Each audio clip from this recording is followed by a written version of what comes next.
Hello everybody, I'm Carolina Tony. Thank you for stopping by my channel. Today we are in Old Salem, North Carolina. This is a Moravian village. And I know you're asking right now, what is a Moravian village? Well, we are going to tell you and explore a little bit right after this station identification.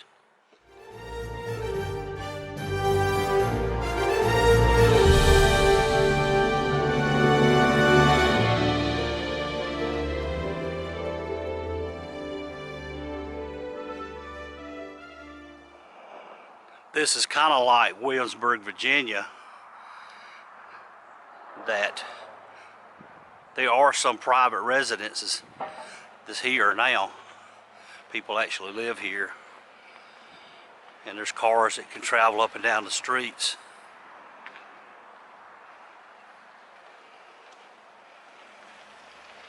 But this is a heavily restricted neighborhood. So, like the word join, E-R-Y.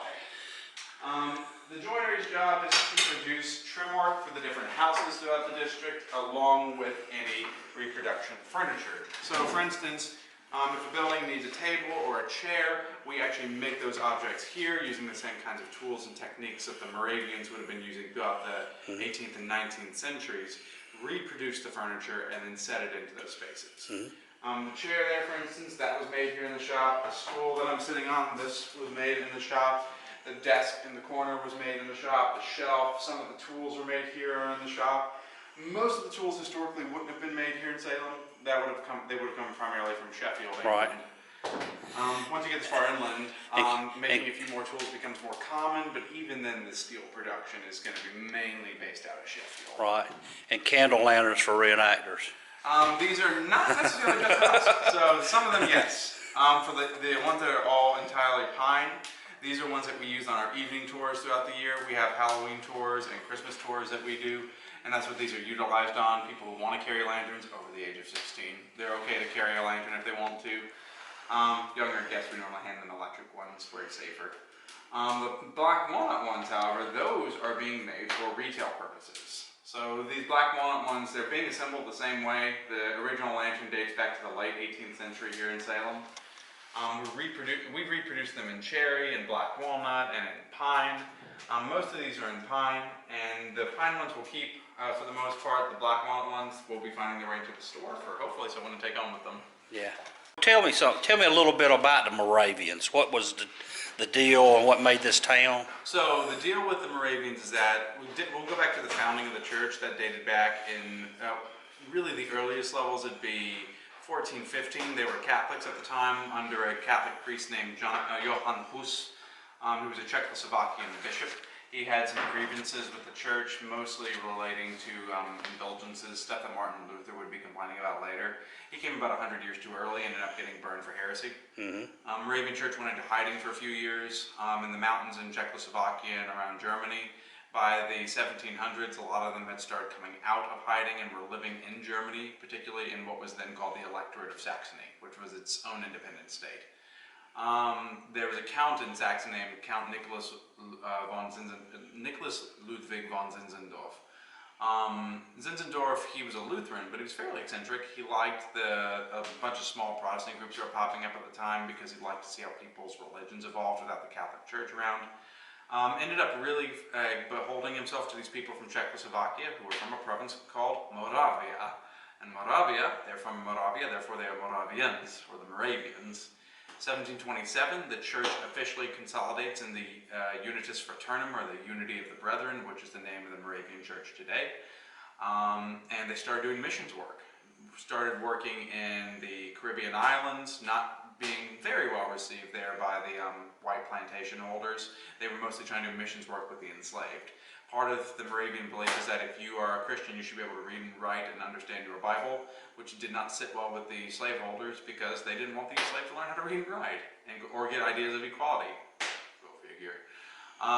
So by the they were doing that in the late 1720s into the 1730s. They tried to settle in Savannah, around the Savannah area, around the 1730s and 40s.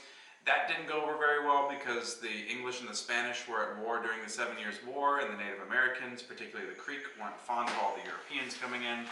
Went up to Pennsylvania in the 1740s, and then in the 1750s were invited down here. They were able to get 100,000 acres of land on 4 to 5 pence to an acre, all continuous tracts of land, whereas in Pennsylvania it was all piecemeal instead.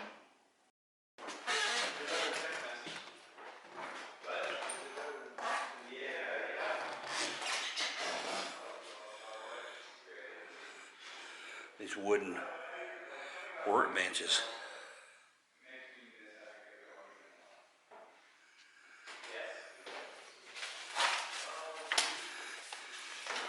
And this is a wooden lathe.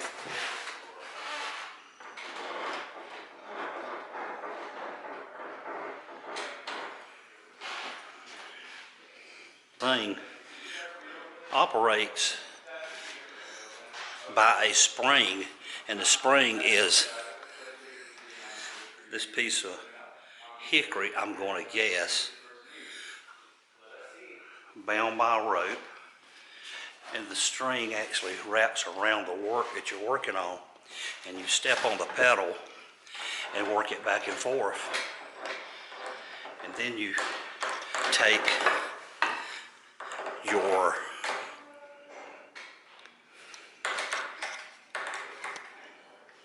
cutting tool and hold on the bar and actually cut as you're turning around. Here is a larger lathe that's operated the same way,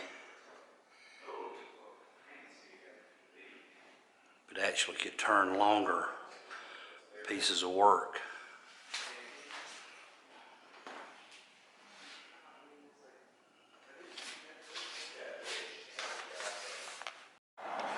Here is the old tavern.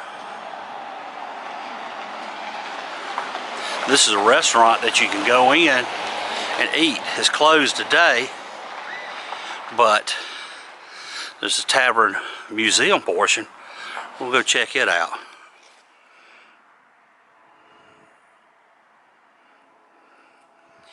Outdoor dining at the tavern.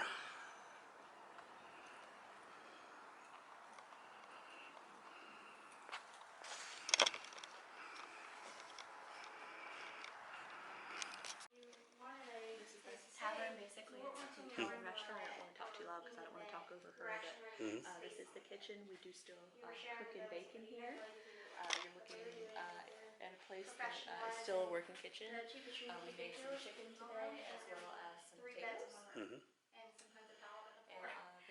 in the corner, this is some egg noodles that we made that are dry. Oh, okay. Sometimes folks would stay here for a few hours. Sometimes they would stay for a night or two, just kind of needed.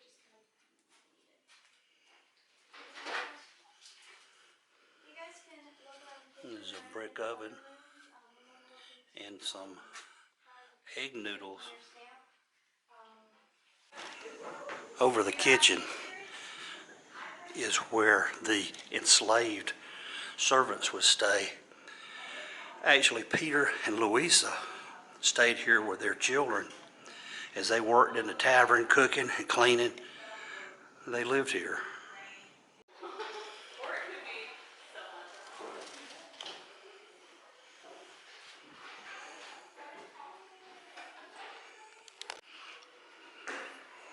This would have been the main dining room during meal times. Here the floor is very creaky.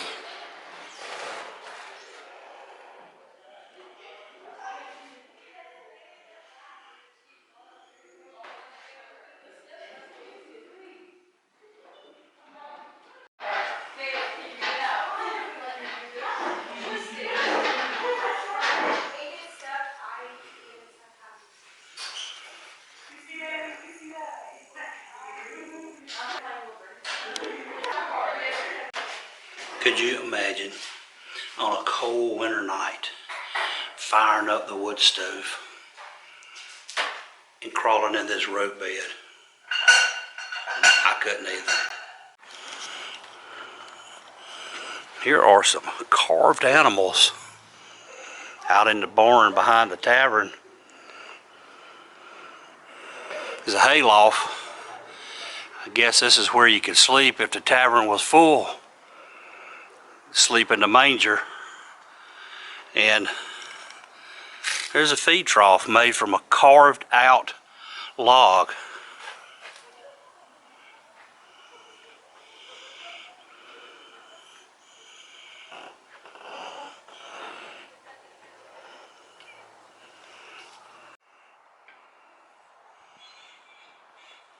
It's neat how this old barn is put together with mortises and tinions. See how it's pegged? That is cool. There's another feed trough.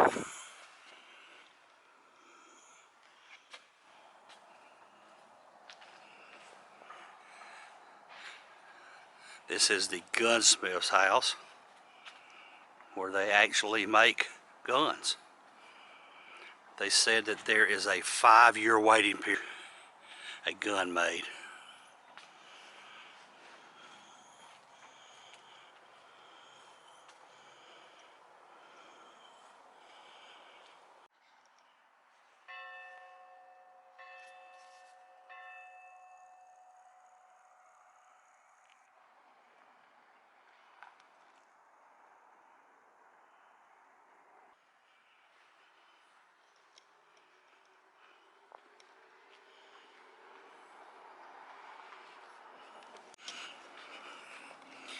There is a lot to see here.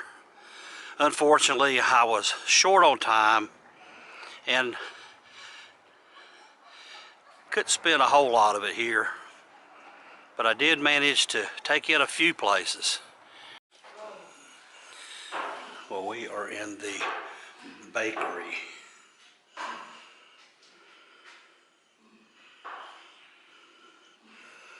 And they bake cookies and cakes here. Right in that fire. Here's some to sample.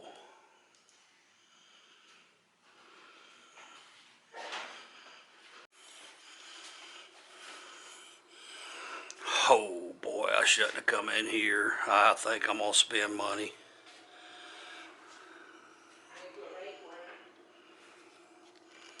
There is a whole lot to see here. Unfortunately, I was short on time, could only go in a few places, but I will be back. All right, that's going to do it for the Moravian Village in Salem, North Carolina. I hope you've enjoyed it as much as I have. If you did, be sure to give me a big old thumbs up.